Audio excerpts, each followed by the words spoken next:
El olor a carne quemada nunca se va. 2 años después, todavía lo tengo grabado en la nariz. A veces me despierto en medio de la noche y juro que lo estoy oliendo otra vez.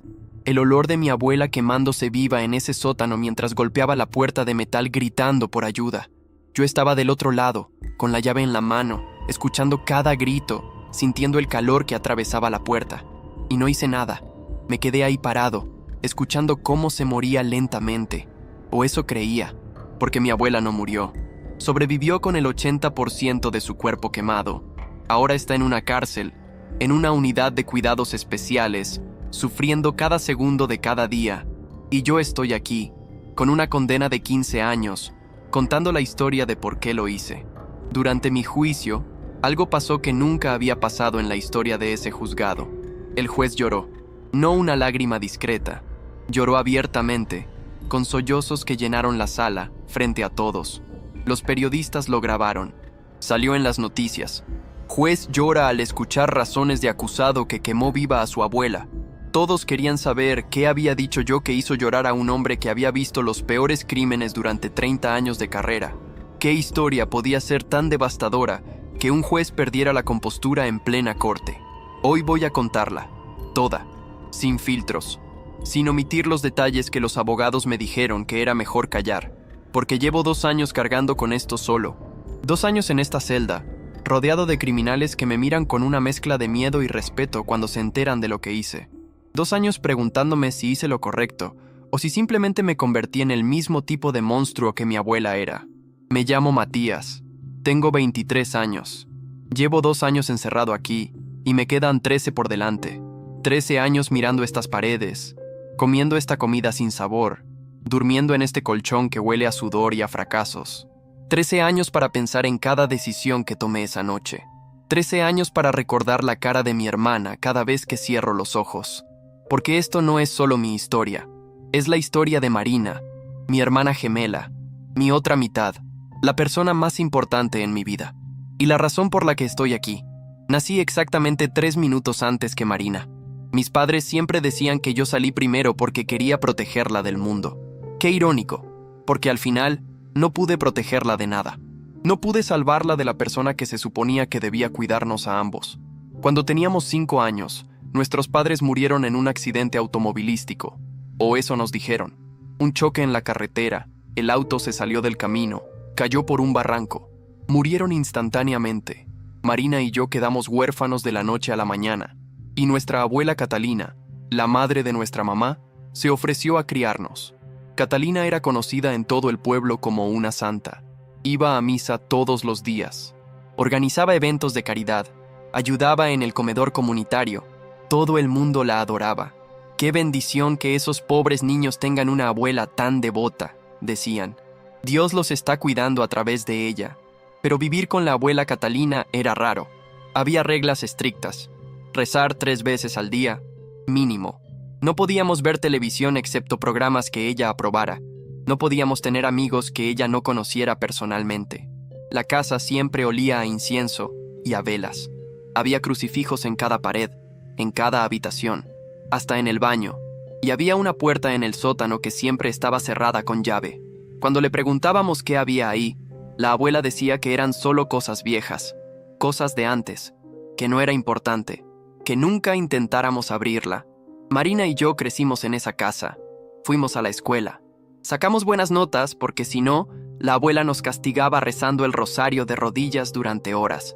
Aprendimos a seguir las reglas, a no cuestionar, a ser los nietos perfectos de la abuela perfecta. Ser gemelos creaba un vínculo especial entre nosotros. Siempre supimos lo que el otro estaba pensando sin necesidad de palabras. Cuando Marina estaba triste, yo lo sentía en mi pecho como si fuera mi propia tristeza. Cuando yo estaba asustado, ella aparecía a mi lado sin que yo tuviera que llamarla. Era como si compartiéramos no solo un cumpleaños, sino un alma dividida en 2 cuerpos. En esa casa fría y controladora, Marina y yo éramos el refugio del otro. Cuando la abuela nos castigaba, nos consolábamos después en secreto. Cuando las reglas se volvían asfixiantes, planeábamos juntos nuestro futuro. Un futuro lejos de ahí. Un futuro donde podríamos ser libres. donde yo podría estudiar ingeniería como soñaba y ella podría estudiar arte como siempre quiso, pero la abuela nunca permitió porque el arte es vanidad. Marina tenía un talento increíble para dibujar. Llenaba cuadernos enteros con bocetos de lugares que nunca habíamos visto. Playas, montañas, ciudades. Lugares donde imaginaba que podríamos estar algún día. Me mostraba sus dibujos en secreto porque la abuela decía que dibujar era perder el tiempo que deberíamos usar para orar. Una vez encontró uno de los cuadernos y lo quemó en la chimenea mientras Marina lloraba. Desde entonces, Marina escondía sus dibujos en lugares que solo yo conocía. Pero Marina siempre tuvo algo diferente. Algo que yo notaba pero que no podía nombrar. Era más rebelde que yo, más cuestionadora. Cuando la abuela nos obligaba a rezar, Marina murmuraba las oraciones sin realmente decirlas. Cuando íbamos a misa, Marina se distraía mirando por la ventana. Y cuando cumplimos 16 años, Marina empezó a salir más, a tener una vida fuera de la casa, fuera del control de la abuela. Conoció a una chica, se llamaba Lucía, era del pueblo vecino, estudiaba en nuestra misma preparatoria.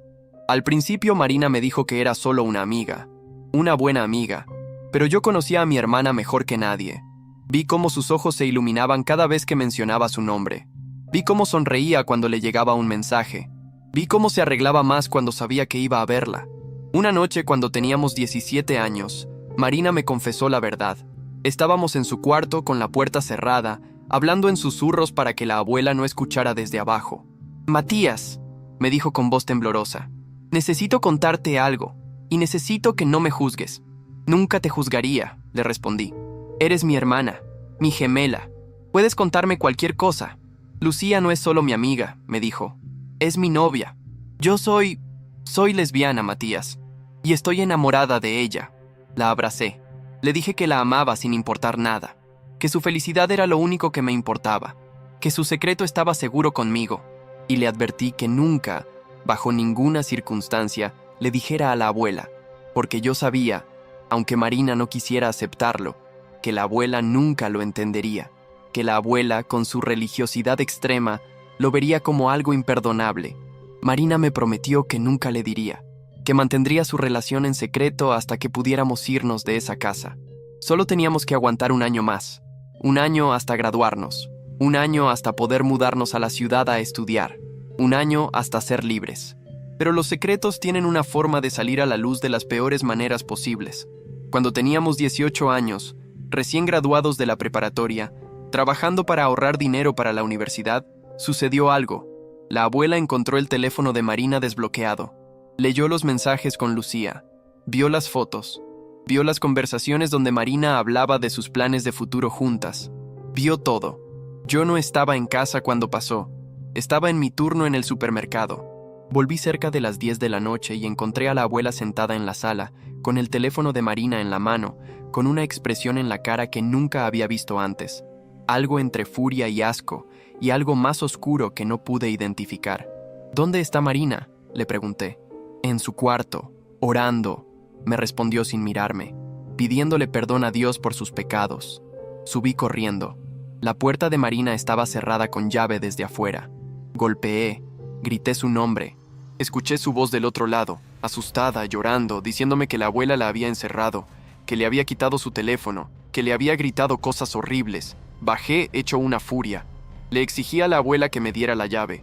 Ella me miró con ojos fríos y me dijo: «Tu hermana está enferma, tiene un demonio dentro, y voy a sacárselo aunque sea lo último que haga». Forcejeamos por la llave. Yo era más fuerte. Se la quité. Subí y abrí la puerta de Marina. Mi hermana estaba en el suelo, de rodillas, con las manos juntas, llorando. Tenía marcas rojas en las mejillas. La abuela la había golpeado. Le dije que empacara sus cosas, que nos íbamos de esa casa esa misma noche, que no teníamos que aguantar esto. Pero Marina tenía miedo. Dijo que no teníamos a dónde ir, que no teníamos suficiente dinero ahorrado, que si nos íbamos sin un plan, terminaríamos en la calle. Fue mi error. Debí haberla sacado de ahí esa noche. Debí haber ignorado la lógica y la razón y simplemente haberla protegido. Pero no lo hice. Creí que podíamos aguantar un poco más, que podíamos mantener la paz hasta tener suficiente dinero, que la abuela eventualmente se calmaría. ¡Qué estúpido fui! Los siguientes meses fueron tensos. La abuela vigilaba cada movimiento de Marina. Le había quitado su teléfono permanentemente. No la dejaba salir sola. La obligaba a ir a confesión con el padre Esteban 2 veces por semana. Marina estaba deprimida, asustada, atrapada, pero me decía que estaba bien, que solo teníamos que aguantar un poco más. 3 meses. 3 meses hasta tener suficiente dinero ahorrado para un apartamento pequeño. Lucía venía a la casa a veces, fingiendo ser solo una amiga. La abuela la miraba con desprecio, pero la dejaba entrar porque no quería que la gente del pueblo pensara que algo estaba mal. Tenía que mantener su imagen de abuela amorosa. Marina y Lucía robaban momentos cuando podían. Conversaciones rápidas en el jardín. Miradas significativas cuando la abuela no estaba viendo. Yo era su mensajero, pasando notas entre ellas como si tuviéramos 12 años. Y entonces, una mañana, desperté y Marina no estaba. Era un sábado. Yo tenía el día libre del trabajo. Fui a su cuarto a las 10 de la mañana para preguntarle si quería ir al pueblo conmigo. La puerta estaba abierta. La cama estaba hecha. Sus cosas estaban ahí, pero ella no. Bajé y le pregunté a la abuela dónde estaba Marina. Ella estaba haciendo el desayuno, tranquila, como si nada. «Se fue», me dijo sin voltear a verme. «¿Cómo que se fue? ¿A dónde?» «Con su novio. Dejó una nota. Dijo que necesitaba tiempo, que no la buscáramos». «¿Qué novio?», le pregunté confundido. «Marina no tiene novio. El que conoció hace unas semanas. Un chico de la ciudad. Se enamoraron. Se fueron juntos. Es mejor así, lejos de esas influencias pecaminosas». Algo no cuadraba. Marina me lo habría dicho. Siempre me lo decía todo. Éramos gemelos. Teníamos esa conexión que la gente siempre dice que tienen los gemelos. Yo habría sabido si ella estaba planeando irse. Y jamás se habría ido sin mí. Jamás. Le pedí ver la nota. La abuela me la mostró. Era la letra de Marina. Decía que se había enamorado de un chico llamado Roberto, que se iban a la ciudad, que no quería que la buscáramos, que necesitaba espacio, que me amaba, pero que necesitaba vivir su propia vida. Pero algo estaba mal. Marina usaba un apodo especial conmigo.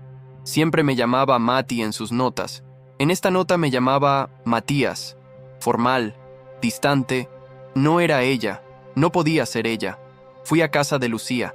Ella no sabía nada. Tampoco había escuchado de Marina. Estaba preocupada, desesperada.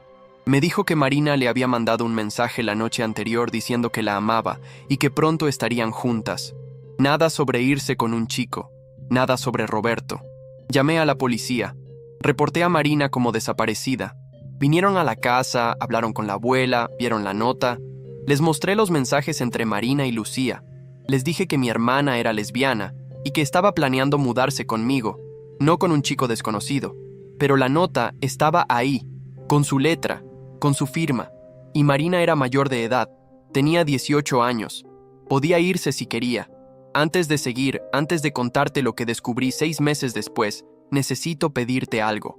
Si esta historia te está atrapando, si quieres saber qué le pasó a Marina, si quieres entender por qué un juez lloró al escuchar mis razones, dale like a este video y suscríbete al canal. Aprieta el botón de suscribirse que aparece abajo. Me ayudas a seguir contando estas historias. Y te prometo que lo que viene es peor de lo que imaginas. Mucho peor. Los siguientes 6 meses fueron una agonía. La policía investigó pero no encontró nada. Marina no había usado sus cuentas bancarias. No había actividad en sus redes sociales. No había cámaras que la hubieran captado saliendo del pueblo. Era como si se hubiera evaporado. Lucía estaba destrozada. Venía a verme cada semana, llorando, preguntándome si había noticias. Su familia estaba preocupada por ella.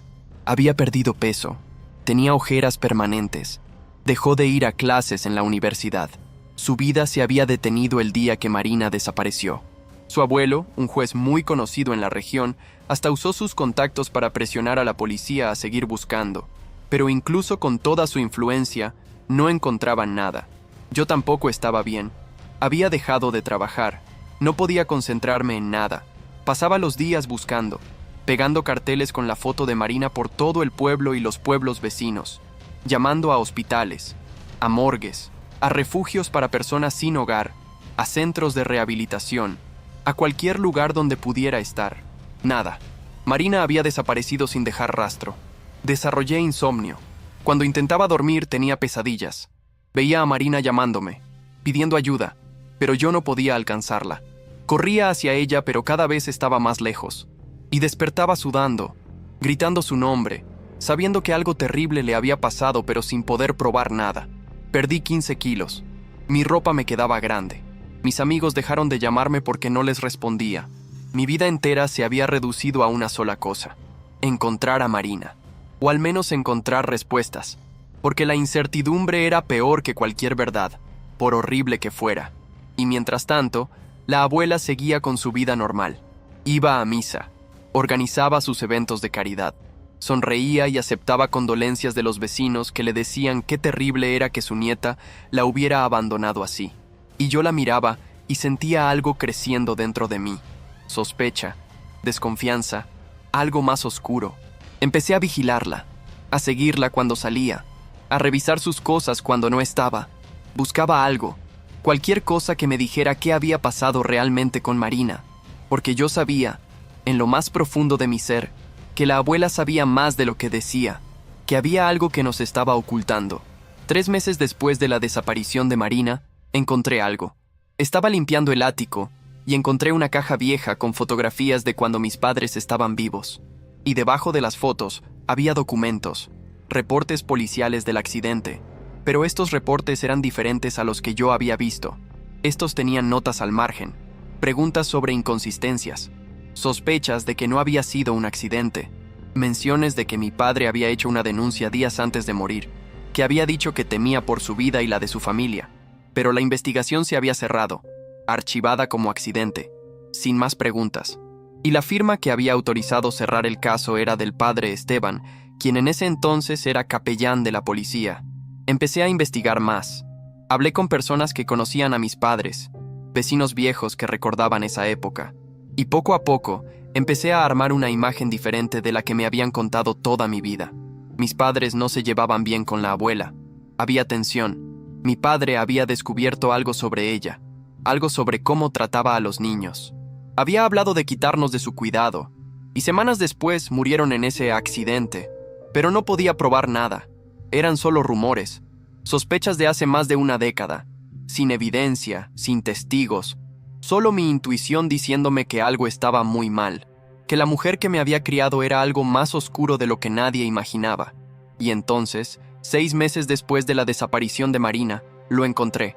Estaba solo en la casa. La abuela había ido a una de sus reuniones de la iglesia. Había estado bebiendo. No mucho, pero lo suficiente para sentirme valiente. O estúpido.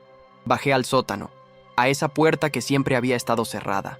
La puerta que nos habían prohibido abrir toda nuestra vida. Intenté forzarla, pero era una puerta de metal grueso, impenetrable. Pero entonces recordé algo. Cuando era niño, había visto a la abuela guardar algo en un libro específico. La Biblia familiar que estaba en su mesita de noche. Subí a su cuarto. Abrí el cajón. Ahí estaba la Biblia. Y dentro, marcando la página del Apocalipsis, había una llave. Bajé al sótano con las manos temblando. Puse la llave en la cerradura. Giré. Y la puerta se abrió. El olor me golpeó primero. Humedad, moho y algo más. Algo orgánico. Algo podrido. Algo que me hizo retroceder por un segundo antes de forzarme a entrar. Encendí la luz. Era una bombilla débil que colgaba del techo, creando sombras terroríficas en las paredes. Era una habitación pequeña, no más de 3 metros por 3 metros. Las paredes estaban cubiertas de crucifijos, cientos de ellos, de todos tamaños, desde pequeños de madera hasta enormes de metal. Algunos tenían manchas oscuras que preferí no identificar. En la pared del fondo había una pintura gigante de San Miguel Arcángel derrotando al demonio, pero alguien había modificado la pintura. La cara del demonio tenía rasgos humanos, rasgos que me recordaban a alguien pero no podía identificar. Y en el centro había una mesa, no una mesa normal, era una mesa de metal con correas de cuero en los extremos, correas diseñadas para inmovilizar brazos y piernas. La mesa estaba manchada, manchas que se habían intentado limpiar pero que aún se veían bajo la luz tenue. Y alrededor de la mesa había herramientas. Herramientas que parecían salidas de un museo de tortura medieval o de una película de terror. Había alicates, varios tamaños, algunos con rastros de óxido o algo peor. Había cuchillos pequeños, agujas largas, látigos con puntas de metal, frascos de vidrio con líquidos turbios. todo organizado meticulosamente en un estante, como si fuera el consultorio de un doctor. Pero esto no era medicina. Esto era tortura disfrazada de fe. En un estante había frascos con líquidos, etiquetados con letra de la abuela, agua bendita, aceites de purificación, sedantes, y había una caja de metal con candado. Busqué en el llavero que había encontrado. Había otra llave pequeña. Abrí la caja. Adentro había diarios, los diarios de mi abuela, años y años de entradas. Empecé a leer, y lo que encontré me heló la sangre. Mi abuela era parte de una secta, no la iglesia católica normal, algo más oscuro, un grupo que creía en exorcismos, en purificaciones violentas, en sacar demonios de las personas por cualquier medio necesario. Y mi abuela era una de las practicantes más devotas. Los diarios hablaban de sesiones, de personas que ella había tratado, niños con supuesta posesión demoníaca que en realidad solo tenían problemas de conducta, adultos con enfermedades mentales que ella torturaba en nombre de Dios, y nadie lo sabía, porque ella era vista como una santa. Nadie cuestionaba a la devota Catalina. Y entonces vi las entradas recientes, las entradas sobre Marina. Marina mostró su verdadera naturaleza. El demonio homosexual se ha apoderado de ella. Intenté advertirle, intenté guiarla, pero se niega a ver la luz. Debo tomar medidas más extremas, por su salvación eterna. Seguí leyendo con las manos temblando tanto que apenas podía sostener el diario. Hoy comencé el tratamiento de Marina. La sedé en su sueño. La traje aquí. Le expliqué que esto es por su bien, que el demonio debe salir. Ella gritó, lloró, rogó, pero yo sé lo que es mejor. Dios me guía, entrada tras entrada, día tras día, describiendo sesiones donde torturaba a Marina, donde le ponía las correas, donde usaba esas herramientas, donde le hacía exorcismos brutales, donde Marina suplicaba, donde Marina gritaba mi nombre, y entonces la última entrada, la que me destrozó. Marina dejó de respirar esta mañana durante la sesión. Intenté revivirla, pero era demasiado tarde. El demonio se la llevó antes de que pudiera purificarla completamente. Fue el precio de su pecado. Ahora debo deshacerme del cuerpo. El jardín trasero, bajo el rosal. Nadie lo sabrá. Y le diré a Matías que se fue. Es mejor así. Mi hermana estaba muerta. Había muerto hacía 6 meses. Y yo había estado buscándola mientras su cuerpo estaba enterrado en nuestro propio jardín. Mientras la abuela seguía con su vida como si nada. Mientras Lucía lloraba sin saber que su novia estaba a metros bajo tierra. Busqué más en esa habitación. Encontré una cámara, viejas cintas de video. Las puse y vi cosas que nadie debería ver. Vi a Marina atada a esa mesa. Vi a la abuela haciéndole cosas horribles mientras rezaba en latín. Vi a mi hermana gritando, suplicando, llamándome. «Matías, ayúdame, por favor, Mati, ven por mí». Y yo no había estado ahí, no había escuchado, no la había salvado. El último video mostraba la última sesión. Marina ya no gritaba, ya no tenía fuerzas. Estaba demasiado débil por días de tortura, de no comer bien, de trauma. La abuela estaba realizando otro ritual. Marina tuvo convulsiones, dejó de moverse. La abuela intentó revivirla, pero no funcionó.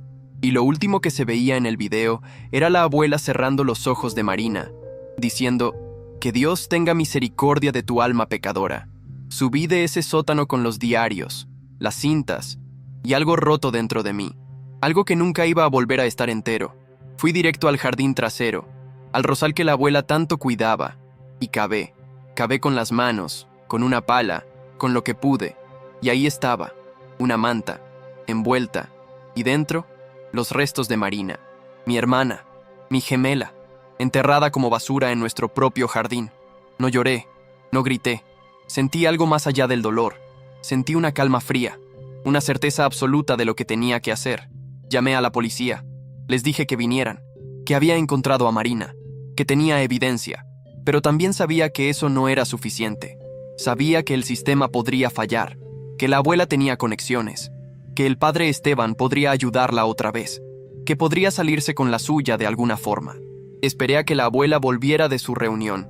Llegó cerca de las 8 de la noche, tranquila, sonriente, con su Biblia bajo el brazo. Me vio sentado en la sala con los diarios en la mesa. «¿Qué haces con mis cosas?», me preguntó con tono molesto. «La encontré», le dije con voz monótona. Encontré a Marina, en el jardín, donde la enterraste. Su cara cambió, el color se fue, pero después volvió esa calma, esa certeza religiosa que siempre tenía. Fue la voluntad de Dios, me dijo. Ella estaba poseída. Yo intenté salvarla. Hice todo lo que pude, pero el demonio era muy fuerte. Tú la mataste, le dije levantándome. La torturaste durante días, la mataste, y después me mentiste. Durante 6 meses me dejaste buscarla sabiendo que estaba muerta en nuestro jardín. Hice lo que era necesario, respondió sin un rastro de arrepentimiento. Y tú deberías agradecerme. La salvé de una vida de pecado, de condenación eterna. Ahora ella puede estar en paz. ¿Paz? Repetí sintiendo que algo se rompía dentro de mí. ¿Viste los videos? ¿Escuchaste sus gritos? ¿Esa era paz? Era purificación, dijo con esa voz que usaba cuando nos daba sermones de niños. Y tú también la necesitas. Tú la defendiste. Tú conocías su pecado y no hiciste nada. Tú también tienes el demonio dentro. Se acercó a mí con algo en la mano. Una jeringa. Había estado planeando sedarme, hacerme lo mismo que a Marina. Pero yo era más rápido, más fuerte, y estaba preparado. Cuando intentó clavarme la jeringa, la agarré del brazo. Forcejeamos, la empujé. Ella cayó hacia atrás, hacia las escaleras del sótano. No intenté atraparla, la dejé caer. Escuché el golpe, el grito de dolor. Bajé las escaleras. Estaba en el suelo, con el tobillo en un ángulo horrible. Intentó arrastrarse, pero no podía. La agarré. Ella gritó, peleó, pero yo pesaba el doble que ella. La arrastré hasta esa habitación de horror donde había torturado a Marina. La até a esa misma mesa donde había atado a mi hermana. Usé las mismas correas. Ella gritaba, llamaba a Dios, citaba la Biblia, me decía que me iba a condenar al infierno, que estaba poseído, que el demonio me controlaba. No, le dije con una calma que me asustó a mí mismo. No hay ningún demonio. Solo hay una abuela que torturó y mató a su propia nieta. Solo hay un monstruo que se esconde detrás de la religión. Y ese monstruo eres tú. Salí de esa habitación. Cerré la puerta de metal. La escuché gritar desde adentro. Subí al garaje. Encontré un bidón de gasolina que usábamos para el generador. Volví al sótano. Mi mente estaba extrañamente clara. No había rabia en ese momento. No había lágrimas. Solo había una certeza fría de lo que tenía que hacer. Esta mujer había torturado y asesinado a mi hermana. Había matado a mis padres. Y había estado a punto de hacerme lo mismo a mí. No era una abuela. No era familia. Era un monstruo disfrazado de persona religiosa. Rocié gasolina por toda la habitación desde la rendija debajo de la puerta. El olor acre llenó el sótano. Mi abuela debe haberlo sentido porque sus gritos cambiaron de tono, de rabia a miedo. Empezó a suplicar, a decir que lo sentía, a prometer que cambiaría. Las mismas palabras que probablemente Marina le había suplicado mientras la torturaba.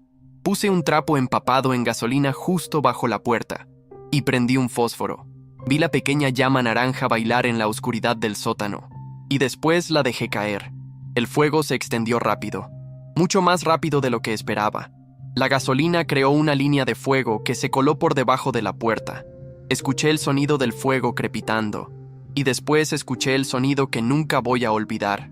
Los gritos de mi abuela. No eran gritos normales, eran gritos de agonía pura, de dolor tan intenso que trasciende las palabras, de alguien que está siendo consumido por las llamas. Y yo me quedé ahí, con la llave en la mano, pudiendo abrir la puerta en cualquier momento, pero sin hacerlo. Ella había tenido esa misma oportunidad. Había podido parar en cualquier momento mientras torturaba a Marina. Cuando Marina le suplicaba que parara. Cuando Marina gritaba mi nombre pidiendo ayuda. Cuando Marina lloraba diciendo que haría cualquier cosa para que se detuviera. Mi abuela no paró. No mostró misericordia. No sintió compasión. Así que yo tampoco lo hice. Los vecinos llamaron a los bomberos por el humo. Llegaron rápido. Sacaron a mi abuela. Estaba viva pero quemada en el 80% de su cuerpo. Los paramédicos dijeron que era un milagro que hubiera sobrevivido. Yo sabía que no era un milagro. Era un castigo. Dios, si existía, no la había dejado morir fácilmente. La había dejado vivir para que sufriera. La policía me arrestó. Confesé todo. Les mostré los diarios, los videos. Les mostré dónde estaba enterrada Marina.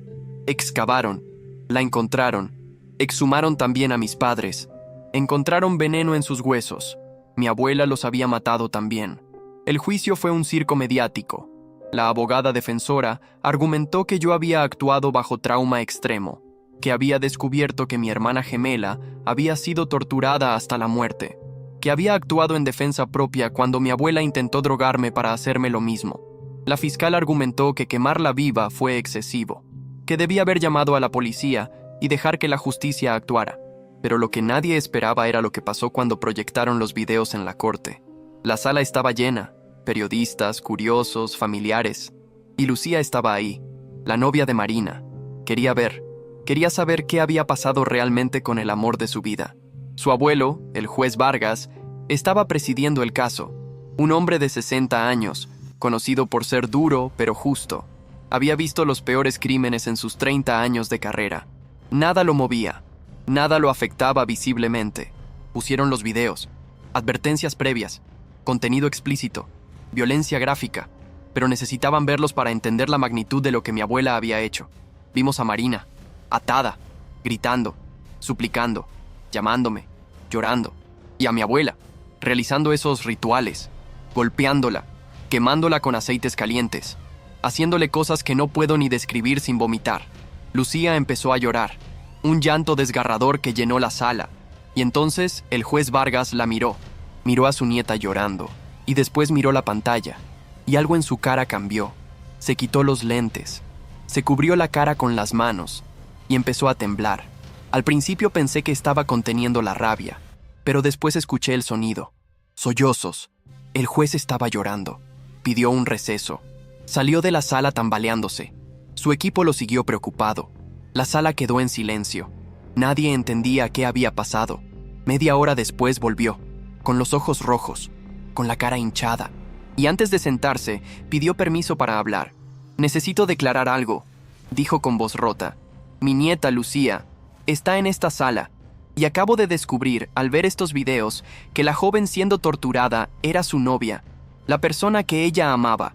La persona que ella ha estado llorando durante 6 meses sin saber qué le había pasado. Yo no sabía quién era la novia de mi nieta. Ella nunca me lo dijo por miedo, pero ahora lo sé. Y he visto cómo murió. He visto cómo sufrió.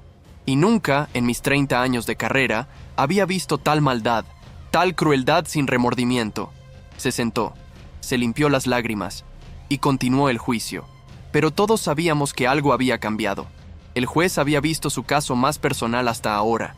Había visto a alguien cercano a él ser afectado por el crimen que estaba juzgando. Cuando llegó el momento del veredicto, después de días de testimonios, el juez Vargas habló directamente a mí. «Matías, lo que hiciste fue brutal. Quemaste viva a tu abuela. La dejaste sufrir. No llamaste ayuda hasta que fue demasiado tarde para evitar sus quemaduras. Eso es intento de homicidio agravado. Eso es tortura. Y normalmente, deberías recibir la condena máxima». Hizo una pausa. Sus ojos se llenaron de lágrimas otra vez. «Pero he visto la evidencia.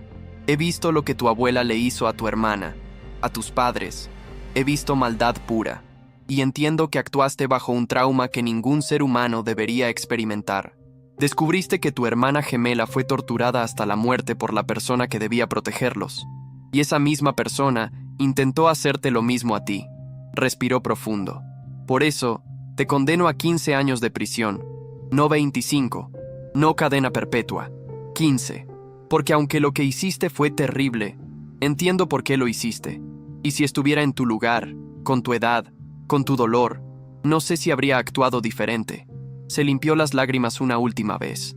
«Tu abuela recibirá cadena perpetua sin posibilidad de libertad condicional. Pasará el resto de sus días en una celda de cuidados especiales, sufriendo, cada día. Y aunque no creo en venganza, creo en justicia.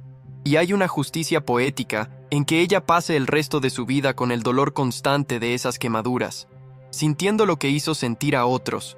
Golpeó el martillo. «Caso cerrado. Eso fue hace 2 años. Llevo 2 años aquí. Mi abuela está en una prisión de mujeres a 300 kilómetros. He recibido cartas de gente que leyó sobre el caso. Algunos me dicen que soy un héroe, otros que soy un monstruo. La mayoría dice que entienden por qué lo hice, pero que desearían que hubiera otra forma. Lucía vino a visitarme una vez, 6 meses después del juicio. Me agradeció. Me dijo que ahora sabía qué le había pasado a Marina, que podía empezar a sanar, que su abuelo también estaba en terapia por lo que vio, que nunca va a olvidar pero que al menos tiene respuestas. ¿Me arrepiento? Me preguntan eso todo el tiempo, y la respuesta es complicada. Me arrepiento de no haber actuado antes, de no haber investigado cuando Marina desapareció, de haber confiado en la abuela aunque mi instinto me decía que algo estaba mal, pero no me arrepiento de haberla quemado. Suena cruel, suena sádico, pero es la verdad. Ella torturó a mi hermana hasta matarla, mató a mis padres, iba a matarme a mí, y lo hacía todo en nombre de Dios, sin remordimiento, sin culpa, creyendo que estaba haciendo lo correcto. El fuego le dio una pequeña fracción del dolor que ella le dio a otros, y aunque eso no me convierte en mejor persona, me da paz saber que ella sufre cada día, que no puede olvidar, que lleva sus crímenes escritos en su piel quemada. Si has llegado hasta aquí, gracias. Gracias por escuchar la historia completa. Gracias por no juzgarme sin saber todo el contexto. Gracias por entender que a veces las situaciones son tan extremas que no hay respuestas fáciles. Ahora te pido un último favor. Si esta historia te impactó, si entiendes aunque sea un poco por qué hice lo que hice, dale like a este video y suscríbete al canal. Deja un comentario contándome qué piensas. ¿Hice bien? ¿Hice mal? ¿Qué habrías hecho tú si descubrieras que tu abuela torturó y mató a tu hermana gemela? Perdona si el video fue largo, pero esta historia necesitaba ser contada completa. Cada detalle, cada horror, para que entiendas que el monstruo no era yo, era ella, y yo solo hice lo que debía hacer para asegurarme de que nunca pudiera lastimar a nadie más. Gracias por acompañarme.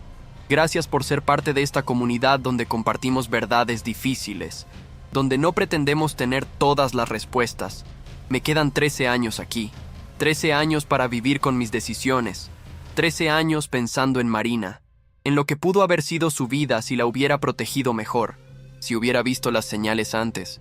Pero al menos sé que la abuela paga, cada día, con cada respiración dolorosa a través de pulmones quemados, con cada noche sin poder dormir por el dolor, con cada recuerdo de lo que le hice, ojo por ojo, dolor por dolor. No me arrepiento de nada, por Marina, por Lucía, por todos los que sufren en silencio a manos de monstruos que se esconden detrás de la religión. Hasta el próximo video.